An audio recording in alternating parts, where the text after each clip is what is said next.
Welcome to 52 Weeks of Hope. This is where you get to hear how to feel happy, balanced, and worthwhile. How to make that lonely ache vanish and feel empowered, confident, and secure. I'm Lauren Abrams, and I get to help you feel that magic again since going through my own dark night of the soul by chatting with incredible leaders, healers, and change agents who give us their messages of hope after overcoming challenges of their own. And today we're talking to leadership and life coach, writer, and speaker Matt Mills. Do you have this feeling you're ready for more? Are you ready to become the heroic version of you and thrive in exactly what you know you're called here to do? Get ready. You get to learn how to. You're going to love hearing today's chat with ex-Hollywood exec who also knew there was more. He moved to Africa to teach and go inward and now helps you step into your more fulfilling and aligned version of yourself. Welcome to 52 Weeks of Hope, Matt Mills.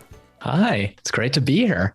Yeah, I'm glad we get to do this. Yeah. And I love your story about someone who takes a leap of faith, the Hollywood exec, and then you move to Tanzania, though. Yeah. How did that happen and why Africa? Oh, gosh. Looking back, it's so fun to think about how I got from there to there. You know, it's to kind of share that journey and how really that came about. You know, when I started my career, as you said, I was working in the entertainment industry. I grew up, I loved movies. I still do. I'm a huge movie fan and pop culture junkie. And, you know, I was fortunate enough to be supported where I could go follow my passion and explore that. And I loved it for a number of years, worked really hard, especially, you know, coming out of college and really wanting to make that work as a career. I gave it my all. But a few years went by and I did everything right. I got to levels that I wanted to. I did some really cool things. Something was just missing. And it took me a long time to explore and to discover what that was. And I was hustling too much and I was burned out and I just felt purposeless. And it was just felt like there was this huge disconnect because I was doing what I loved, what I thought I loved, and what I thought was going to bring me so much fulfillment, but it was anything but that. So how I started that process of exploration was, you know, I was actually at the time I was dating a teacher and I found myself really envious of what they were doing. They would talk about teaching and they would, you know, what their jobs were like. And it sounded so challenging, but I was like, that sounds awesome. You get to go make an impact in the lives of all of these kids and these people that you're working with. And so I kind of put that aside. And what was happening at the same time was at my job, I was working a lot with our interns. I was running our internship program at the company I was working at. And that became the most fulfilling part of my job. So I just listened to what was going on. And I was like, there's something happening. There's something inside me that's telling me that there might be something here with working with students, with teaching. And so I just explored that. And for me, it kind of felt like it was pulling a thread on a sweater. And the more I just kept pulling, the more it kept drawing me towards teaching, making a difference, you know, having an impact. And at the same time, I was young enough. I was like, I also want to travel and explore the world and do something really, really bigger than what I was experiencing right at that time. So all of that, I started that process and I really got into it and I talked with teachers. I volunteered as a tutor and I even thought I was going to do Teach for America. And I was applying for that program. And part of it, one of the questions was, what are you going to do if you don't get into Teach for America? And this was on the first page of the application. And one of the options had this, it said World Teach. So I went and I looked and I said, what's World Teach? And I found this organization that you can go to a developing country. They were all over the world at that time. Costa Rica, Africa, places in Europe, anywhere. There was just so much opportunity. And I just immediately, I said, that's it. That's what I want to do. So I signed up for it and I did it. And then a number of months later, I found myself as a volunteer English teacher in rural Tanzania. Wow. Yeah. That's incredible. So you were looking for something with meaning, something more meaningful than you were doing. Let's put it that way. I don't want to. Yeah, I did something more meaningful. And also at that time, just something that was going to be more of a challenge as well. My older sister, she had lived and worked in Africa before and always admired it, but I never thought that was something that I was going to do. I looked into the Peace Corps. I looked into all sorts of different things. And this was just, I knew it when I found it. But yeah, I was looking for that challenge and I was looking for something just more meaningful and more impactful. So how did you end up? I mean, you went inward, you taken that and you've come back here and you're doing something incredible now. So how did that all come about? Yeah. So I was in Tanzania for the year, and it was incredible, and it was life-changing. And, I got to have a lot of cool experiences and felt like I made a difference. What I learned through, even before we went to Tanzania, and even when I was there, it was all about just that self-awareness of really listening to yourself. And when things either they feel right or they don't feel right, to really explore that. And I got really good at that. And so even through that time, I was taking note of what were the best experiences that I was having. When was I being at my best? When was I in flow? And it wasn't necessarily when I was in the classroom, because in Tanzania, I was in the classroom in front of packed classes of 70 students. And it was great. And I loved it. But when I really lit up was when I was working one-on-one with the students. If someone came to ask me for advice or some guidance, that was when I really at the top of my game. And so I listened to that. And so I knew when I came back that I wanted to do that in some capacity. I didn't know if it was going to be through counseling or coaching or whatever it might be. And so that was what led me down the path of exploring that. And I got my master's in counseling, and then realized coaching was really where my real passion lied, in helping people move forward. So that was really where that part of my journey had started. And so that was about 12 years ago. And so it's just grown ever since. Yeah, I love that you made that kind of a leap. So you made a lot of statements there. You said something was missing, burnout, and really listening to that. It was the beginning of you listening to that gut instinct. I'm paraphrasing there. It's that gut instinct and listening. And I think that's a tool that you develop. Yeah. And it is, you have to get quiet. And to me, to be still, close my eyes. And I was always taught, when in doubt, do nothing. Like, if you're not sure, to just wait until you do know. And if you're like, I'm not sure, I think it's this, maybe it's that, like, that means you're in doubt. Well, then just wait. Because and I interviewed somebody who said he also did a little bit of, like, he talked to couples and he goes, you two seem like you're really not doing well. How long has it been like this? And they'll say 6 years, 7 years. And they're like, why are you still together? Like, you're comfortable with that, like, discomfort, and you just sit in it. And it's the same thing with, like, with your coaching. I'm sure, like, till somebody's ready to actually make the leap. And so I know a lot of people listening, they're like, they know that there's something they're meaning to do. Yeah. And how do you coach people that need focus? Oh, that's a great question. And one thing that I'll say about what you were saying just then was, I think a lot of people, they get a thought and they get that call in their minds, and they might just say to themselves immediately, it's not possible. But the facts that it came into your mind means that it is possible. And this was something that actually took a while for me to really understand. If you have an idea, that's not coming out of thin air. It might feel like it is, but there's a reason why it's coming towards you. Everyone has different callings. Not everyone is called to go abroad and teach English, but when you have that. I have to interrupt because please. I'm like, you chose Africa. As soon as you said Costa Rica, I've never even been to either, by the way. Yeah. But I was like, ooh, Costa Rica. Why'd you choose Africa? Although there's parts of Africa that I think I'd be more called to than others. I can tell you, Tanzania is, if you ever want to go visit a place, go to Tanzania. It is beautiful. You can do everything. You can go to the beach. You can go on safari. You can climb the highest mountain in Africa. It's got everything, and the people are just unbelievable. But so it is. It's just, it's when it comes, and I think that's why people have a hard time with intuition, is they don't realize that voice or that call is unique to them.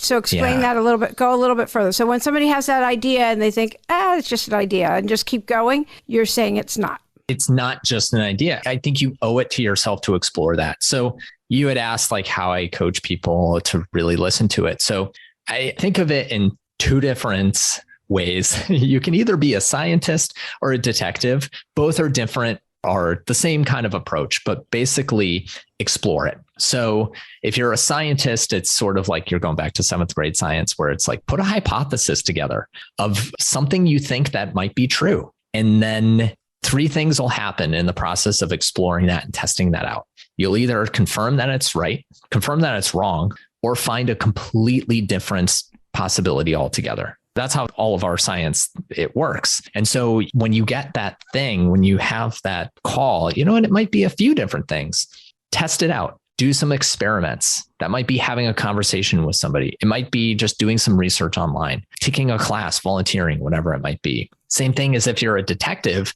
you're basically trying to solve a case or ask a question. That's all it is.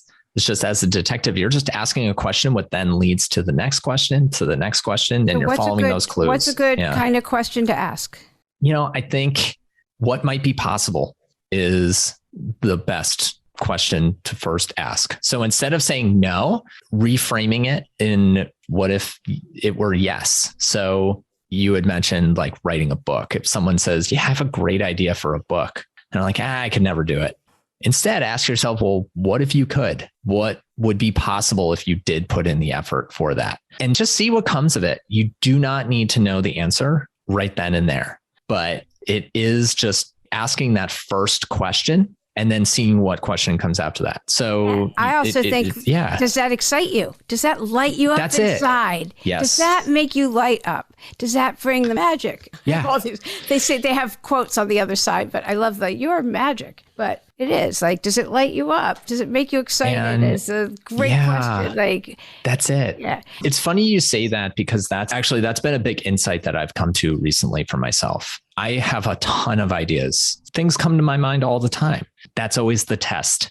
If it does excite me, because there are things, especially, when you're building a business or you're trying for something like that, like there are going to be a lot of things that you're just going to feel like, maybe I have to do that. Maybe that's something that everyone else is doing it. So maybe that I want to do it. But if it doesn't light you up, you're going to have a hell of a time trying to get it off the ground. Okay, so how do people keep focused? Because everything's exciting or the next shiny object or this is good, this is good, this is good. How do you keep people in focus so that they have enough time?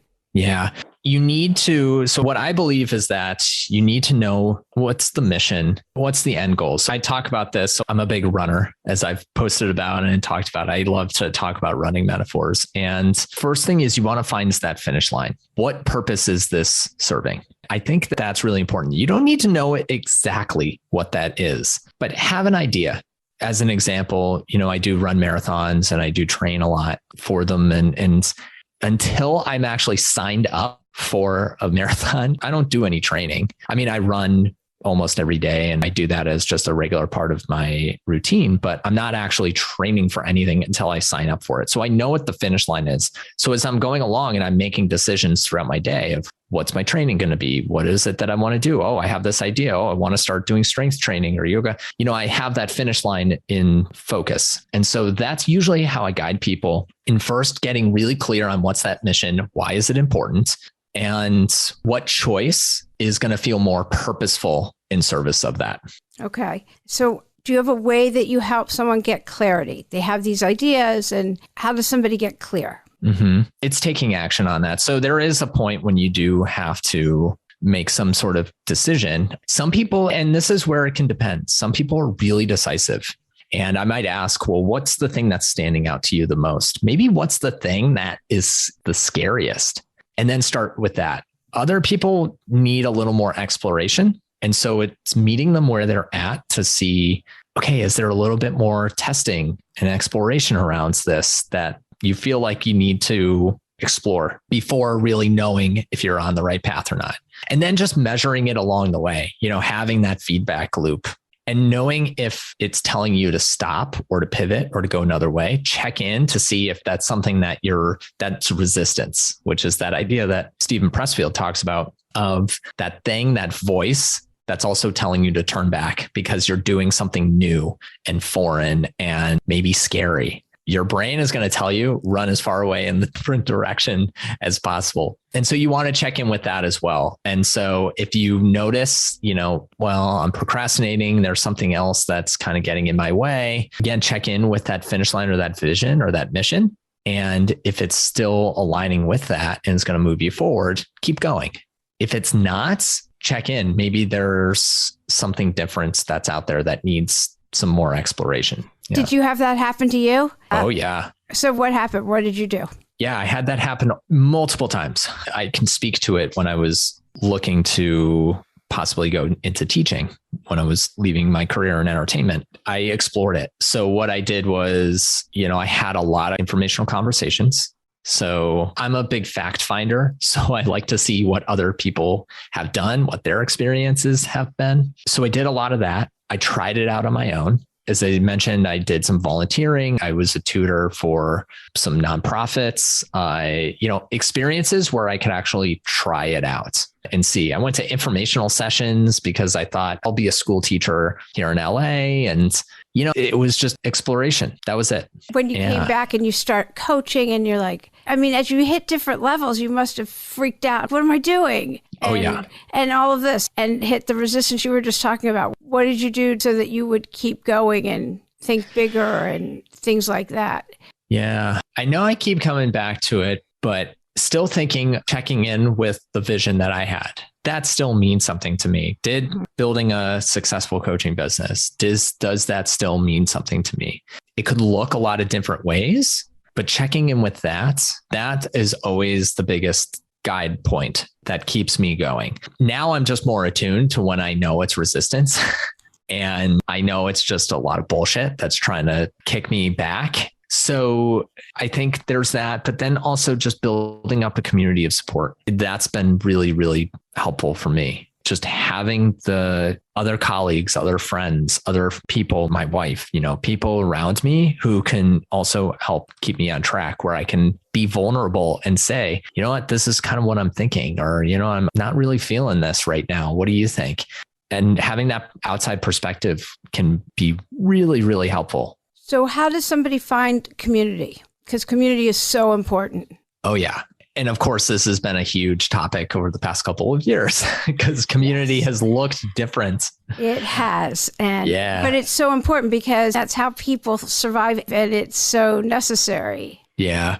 Virtually, I think there's so many opportunities for community. So that's simple. It isn't. It's like, here you want to start something, but maybe you're a professional and you think, I don't want to be with people that don't know anything and I don't want to go with, you start thinking, people think and they think, I don't know anyone. So how do I find people at my level or not my level? We know each other from LinkedIn. So maybe LinkedIn's a good place to start. But it's also about being vulnerable. So maybe we could talk about that too, because we're talking about being authentic. Yeah. And I'll tell you, because recently, I'll back up. I think part of with community, shared purpose, things in common is always really helpful. So we're doing this LinkedIn sprint together. Like we have a shared purpose with this. And we're supporting each other through that, whatever you want to make of it. So it is also, what's the purpose for you around that community? For example, so another thing you can do to build that community is start your own.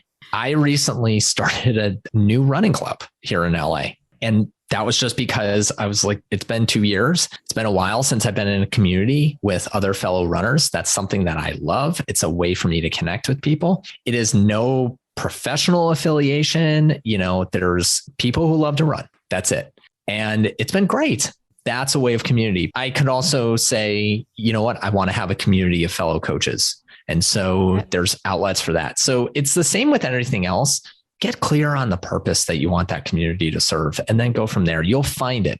It will come to you. The ideas will come to you, and then you got to act on them. You know what? That's so true, because once you make a decision and you take any kind of action, the universe rises up to meet you.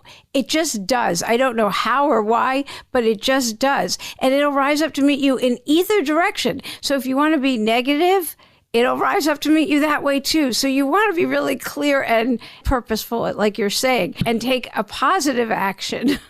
Because there is a choice. It's where your focus goes, it all grows. So now I also saw on your website and on your LinkedIn profile, you also have people get clear about how to make more money, which is always interests everybody. So how do you help them do that? I think there's a lot of different ways that can be possible. It's hard to know without context for how somebody can make money. So obviously we all knew the secret. Yeah. So if somebody wants to go into coaching, a lot of people want to go, they want to go into coaching because there's a lot of people that need help. There really are a lot of people that need help. So in that sort of a way. Yeah. So, and actually giving the example, because I have worked with a lot of people who as a result of our work together, have made more money. So I'll give you an example of one of my clients who she was feeling really overworked, underappreciated, and severely underpaid. And that wasn't why she came to me I want to be overpaid, but that was a huge core issue. And she wanted to leave her job. So she thought, she was also working in entertainment, and she's like, maybe there's something else that I can be doing. It's where a lot of people come to me is they're like, what else? You've made a change and I'd love to explore that. All I keep thinking is wage gap. Yeah. This is where the attorney in me comes. I have nothing to do with the attorney side of me in this, but I'm like, wage gap. But sorry, the women are the same. And it's like, and I admire that work so much. But with this, we explored for her, it was that getting into action and exploration. So she needed to get out and explore and actually have her value reaffirmed and realize. So when she started out and exploring what else might be possible, having conversations, what she found was people were telling her, I would hire you in a heartbeat and we would give you, she was getting now offers from other companies. And what she realized was she was like, I really would love to stay where I am. At the end of the day, I am really good at what I do. And what the issue was that she just needed to have a conversation with her boss that she was afraid to have. So we had to work on that confidence and work on what would that look like. And so ultimately she did have that conversation. She doubled her salary. She was able to take care of some of the other issues of overwhelm that she was experiencing. She was on track to rise up and get more promotions and all of that with it just by building that confidence and also getting at the roots of what was really causing some of the concern. Yeah, getting that clarity. So it's never just about how do I make more money? Yeah. Because unless you focus on the being and what some of those other issues are and getting that clarity on that core issue. Money isn't going to solve anything. And money is just money. I know people never believe me. I'm like, I can get money for you, but it's not going to take care of it's just money. I know nobody believes that, but I know it pays the bills and stuff, but they need the counseling or the coaching and they need to take care of the other stuff because it's really how we feel on the inside. Everything is. If you think anything's going to fix it, the next, like I said before, the next shiny object or anything else. So it just isn't. And with coach, you had asked about if somebody wanted to be a coach. What I see a lot in coaching industry and what newer coaches is they all think that I need to have the perfect social media post. I need to have my website all up and running and flashy. And it's you need to have the confidence to go out and make an offer. It's the confidence piece. And that was something that it took me a while to build, to know I could go out and serve someone so powerfully and get paid for what that value is. Getting paid. Evidently, there's all these healers and people that serve others have a very hard time with that. That was interesting to find that part out. Yeah. It's very common for people who serve others to ask for money. And, that was interesting to find out. It's so true. Anyone who's very heart-centered and service-minded, that can be a challenge. So I've been there before. Common. It's very common. So what's the hardest challenge you're proudest of overcoming and how did you do it? I think it probably would be starting my business and growing that to where it is now. And it took a lot of hard decisions. For the first few years, I was also working a full-time job. I was working in higher education and was doing some counseling at a university. And I knew I wanted to coach. And so it was a challenge. I was like, oh my gosh, how am I going to make this move from going from a full-time job that was paying all my bills to having a sustainable income? And I feel like it's a theme, but it was always knowing that was my only option. I committed to it in a way where there's nothing else that I want to do. So there were moments when it got really, really tough and the resistance hit hard. And it was easy to feel safe and comfortable and think, I have a steady paycheck. But I knew that there was more that I wanted. And so for me, it was just continually taking action. It was hiring my own coaches. It was talking to as many people as I could and offering to give them a coaching experience. It was doing things for little money, like coaching engagements and coaching friends and coaching other people for $10 $10 a session and just getting that confidence and experience.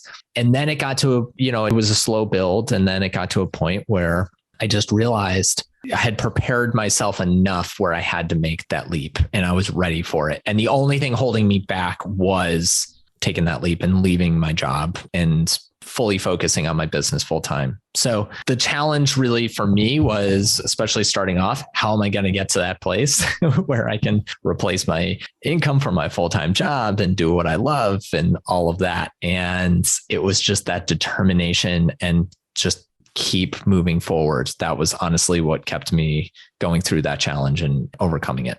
The only thing holding you back was you. That's it.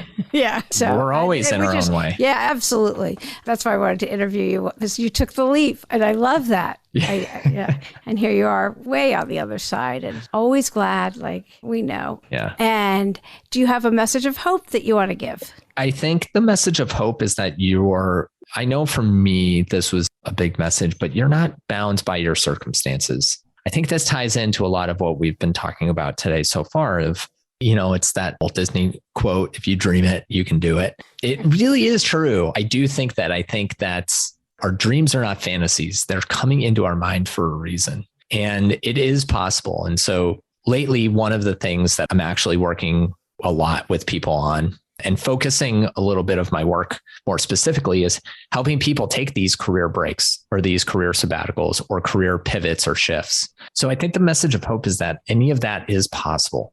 It is. I'm hearing a lot of people, when I tell people, I said, you might need to take a career pivot or sabbatical or something where it's not just unpaid vacation for 6 months. You're actually doing something beneficial and fruitful with your time. You're working on a project or you're traveling or you're volunteering or having another part-time job while you write a book or whatever it might be. And I get a lot of, that's just not possible for me. And I've been able to prove a lot of people wrong on that when I finally am able to have a conversation and say, oh, you see, no, this is possible for you. So I do think that any of those dreams or any of the things that the voices that it's being called to you, it's there for a reason. It's calling you to be a bigger version of yourself. Yeah, absolutely. So I always worked out and I talk about her a lot. I'm a total Angela Manuel Davis groupie. And she says, if you can see it, you can be it.